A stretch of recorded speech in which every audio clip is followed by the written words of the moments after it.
My name is Dr. Jo Hunt and I am a reader in European law at Cardiff School of Law and Politics, and I am a senior fellow as part of the UK in a Changing Europe initiative.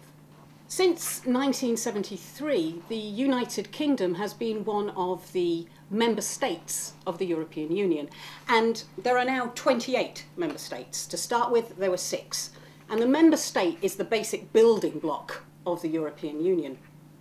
The referendum that's coming up reflects concerns around the balance of power between the member state level and the EU level. But what we should recognise is that it isn't just a two-level game, that there is an important third level, the regional level. The regional or devolved level.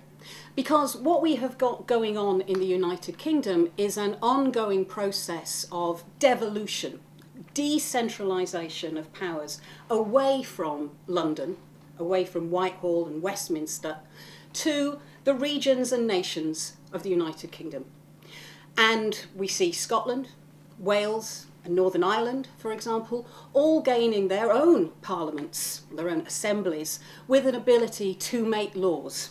The regional level is an important decision-making level, and it's one that for quite a long time wasn't really recognised at EU level. But it's now written into the treaties that when laws are being made, we have to consider, is this law best made at EU level, or could it be made at national or at a regional level? And if it could, then the EU shouldn't act. And that's the principle of subsidiarity. And we've seen over time the regions get more recognition in the EU system as actors in their own right. For a long time, though, the regions have benefited as recipients of funding. That's one of the main ways that the EU impacts on the regions. And when we look at the UK, we know that the UK contributes significantly to the EU's budget. The UK overall is a net contributor. It pays in more than it gets out. And there are various ways in which it receives benefits back from the EU. There are various funds that are available. Now, although the UK as a whole is a net contributor, some regions are net beneficiaries.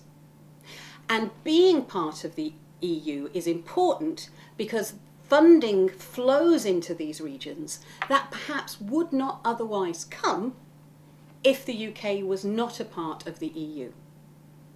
Because the EU has a regional policy, it's also referred to as its cohesion policy, a policy which is designed to assist those areas, those regions that have not been performing as well as other parts of the EU.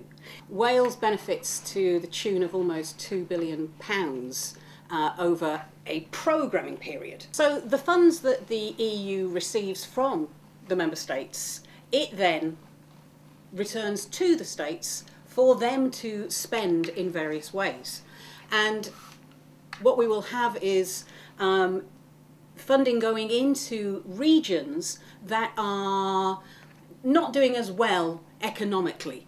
And so seeking to promote their economic well-being, investing in infrastructure, building roads, building bridges, also investing in retraining programs, equipping people for the world of work. In addition, there are a range of other programs that we may see regions in the UK benefiting from. One notable example would be in relation to the peace process and funding that was received in Northern Ireland to assist in that process of reconciliation. The regions as well have an important interest in policy making and law making at EU level, because in the UK we've had this ongoing process of devolution, and it's a process that is still continuing, where we're having decisions about handing more powers to the devolved administrations, to the nations and regions of the UK. Now, those areas, those regions and nations, have responsibility for various policy areas which see EU involvement. Key areas would be the environment and also agriculture. So these are areas where responsibility has been devolved, where decisions are taken at a regional level. But they have to be taken in a way that complies with EU law. They also have to make sure that they are fulfilling EU law obligations, that they are putting into place EU rules at a regional level. Now, because EU law is going to be impacting so significantly at a regional level, there's a real interest on the part of the regions to be involved in the EU decision-making process and to make sure that they get their voice heard. And there are ongoing concerns that the current system, as it operates in the UK, doesn't best provide an opportunity for the regions to feed into that process, and that the centre continues to dominate that decision-making process. Now it's over to you. Think about the following question.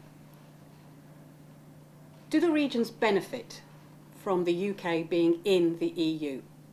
Or would they be better off if the UK left the EU?